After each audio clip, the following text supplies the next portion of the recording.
Toastmaster, Toastmasters, very welcome guests, housewives of America, children of America, and just general taxpayers. We all have dreams, but the flying saucer is here to stay. The flying saucer is no dream. But the story I'm about to tell you may bring to mind the story of a housewife. This household executive had retired for the evening. All the children were in bed. Her husband, of course, was out to Toastmasters. But she was very tired, and she had gone to bed early, and she wanted to get a good night's rest. She was sleeping soundly, but a dream came to her.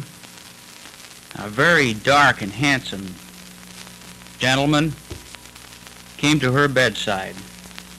He pulled the sheet back, he picked her up in his arms and took her out to his automobile, which was waiting at the curb out at her home, put her in the back seat of this large limousine, and drove out into the country. And it happened to be a very beautiful night. The moon was up, and he wanted to make love to her. So he drove up to this cliff, which happened to overlook the ocean. He turned off the switch, and she said to him, "What are you going to do now?" "It's your pitch, lady. It's your dream." Flying saucers, gentlemen, are not just a dream. They have been with us since 1853. A flying saucer was viewed to fall into the ocean by a mariner in the Mediterranean Sea at that time.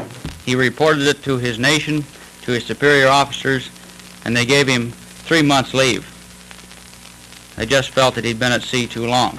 But he knows that he saw a flying saucer. Where are they from? They're from Venus. Because these people at Venus have been seen. We have seen objects of them here in the United States and New Mexico. They are 48 inches tall.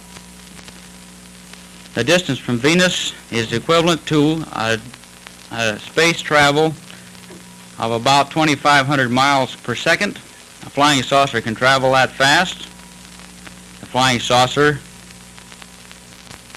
is equipped so that there isn't any place in the flying saucer for a bed. There are no provisions. Scientists have proven that the saucer can make the trip from Venus to Earth in just 1 day. They don't need any provisions. The people on Venus are just 2,000 years ahead of us. The size of the people on Venus are just 48 inches high. These men who were found in the flying saucers, which cracked up in New Mexico, had very good teeth. On Venus, they don't need any dentists. The body is formed similar to that of a human being as we call a human being on Earth, but somehow or other they will not live in this atmosphere. These facts, I am telling you, have been discovered by the scientific research of the United States government. It's all been hush-hush. We don't want you people out there in the radio land to become worried. We don't want you to think of another Orson Welles program. But that is the fact. The flying saucer actually is a thing. It will be here with us. These people on Venus are viewing the Earth, and when they get ready and develop themselves to the point where they can live on this atmosphere, they will make contact with us. The flying saucer, you wonder, how in the world could it ever crack up if these people are 2,000 years ahead of us in thinking? It's simple, because the flying saucer is driven by the reverse of magnetic power. The engine inside of it, the gears, are made of material that will not wear out. The metal we don't know anything about. It's just plenty tough. And when it's going through the air, its magnetic power in reverse. It's forcing itself away from itself, if you try to follow me. You don't understand it because it's a dream with you yet. Neither did the lady understand her dream. When the flying saucer cracked up in New Mexico, there were 4 of them that cracked up in the same location. Why? Because there's a magnetic fault in New Mexico. People on Venus didn't know that. When the flying saucer went over New Mexico, it just simply failed, cracked up. We have a magnetic fault in Oregon. I would say that, unfortunately, we haven't had the privilege of having a flying saucer in our backyard, but we have seen them. Now, the only witnesses, the only testimony that we have are the witnesses. Our government doesn't want us to believe this because they're afraid of mass hysteria.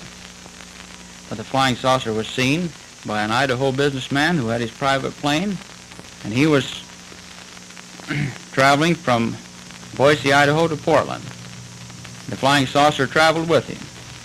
He's a very sane man, a very successful businessman, and he described the flying saucer to a T. Airline pilots have seen it. And these airline pilots are still working for United Airlines and other airlines like Pan American and the Eastern Airlines. They haven't been removed from their jobs because they're mentally deficient. They actually did see these flying saucers. However, the government saw fit to just put the whole thing into a pigeonhole. But gentlemen and people of the audience, the flying saucer can be seen today. If you want to go to the Historical Museum in Chicago, and you will find one, just as it was found in New Mexico. It's there. Sometime when you're there, finish off the dream and take a look at it.